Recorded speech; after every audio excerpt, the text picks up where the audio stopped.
Hi there, Alana Corso, managing broker, co-founding partner of Dwell Realtors, coming to you this week to explain the different types of foundations we have here on the mid-peninsula.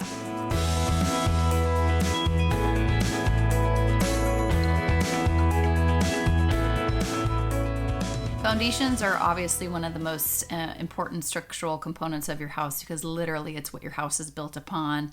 And there's three different types of foundations that we see here on the peninsula, and I thought it would be a good idea to explain them to you.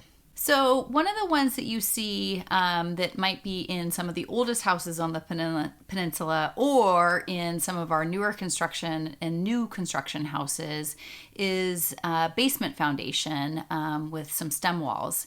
And this is when they actually excavate soil and dig fairly deep and pour cement walls to form a basement of the house. And what you can see in a lot of the older houses in the peninsula, built maybe in the 1900s to the 1920s, is they didn't do a basement throughout the whole outline of the house, the perimeter of the house, but they maybe did a one room, and a lot of the time it was done for storage purposes. Maybe they were preserving foods or keeping foods in the basement, but you see it in older houses along the peninsula, basements, but otherwise fairly uncommon for us to have basements in most of our houses, although you do see them come into play when people are trying to maximize their square footage. And so in some of the newer construction houses, people will actually, where maybe the lot size is smaller or there's lot size, there's building restrictions on how big of a house you can build, they will actually excavate and build a whole basement level of the house so you can maximize your square footage. Way more common in the Midwest or the East Coast to have basements. I know a lot of people when they move here from the Midwest or the East Coast are like, where are the basements? And quite frankly, it's pretty rare for us to have basements here, so you don't see it as common. And one of the reasons why is that expensive excavating the soils out. It's just really, really costly to do it, and most people decide that they can build their square footage above ground. So this kind of leads us to the next type of foundation that I would say is the most common along the peninsula, and this is our perimeter foundation. So you have they excavate the soil partially. They pour foundation walls at the perimeter of the house, and then there's piers, cement piers that are placed throughout the middle of those sections to help support all the wood framing that is done for the house. And again, this is probably the most common type of construction that we see here on the mid-peninsula. It's when people talk about crawl space, and usually you can access that crawl space from, there's crawl space hatches outside of the house. Sometimes they're in garages, and it's not very glamorous to go under the house, but you can kind of army crawl or crawl into that crawl space, and that's where a lot of our plumbing is done, and you can see under the rafters and all the framing that supports the house, kind of to see under the house. A lot of the time people will also put insulation in the underneath all the floor joists so that it helps insulate the bottom from the house. And then one thing we look for a lot in our perimeter raised foundations is vents. So this can help the air flow so that you don't get moisture condensation and things can kind of dry out, cool out, get the heat out, all of that stuff through those vents.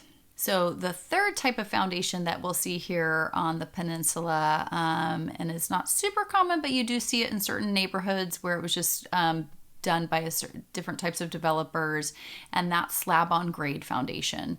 So as you can see in the picture here, they actually excavate slightly, and then they literally pour a cement slab on grade. Grade is, at surface level.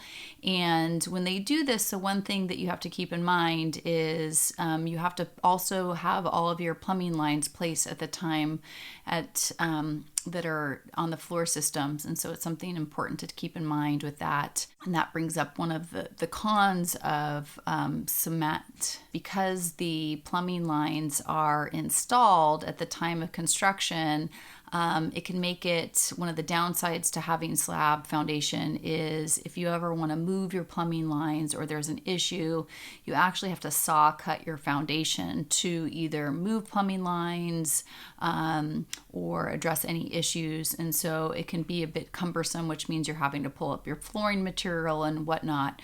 Whereas with a perimeter raised or basement foundation, the plumbers can actually go under into the crawl space and basement space to access the plumbing lines. So a little bit different. Why people choose to use slab foundations is it can be cheaper to install them, and you can actually have less termite issues with slab foundations as well. So that's a pro.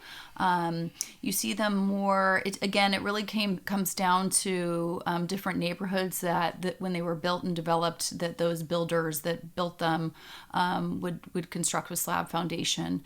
You can usually tell there are no, when you're walking around the outside of the house, there's no vent at the bottom in crawl space because it doesn't exist. It feels different, I think, when you're walking in a house that's got perimeter raised versus slab.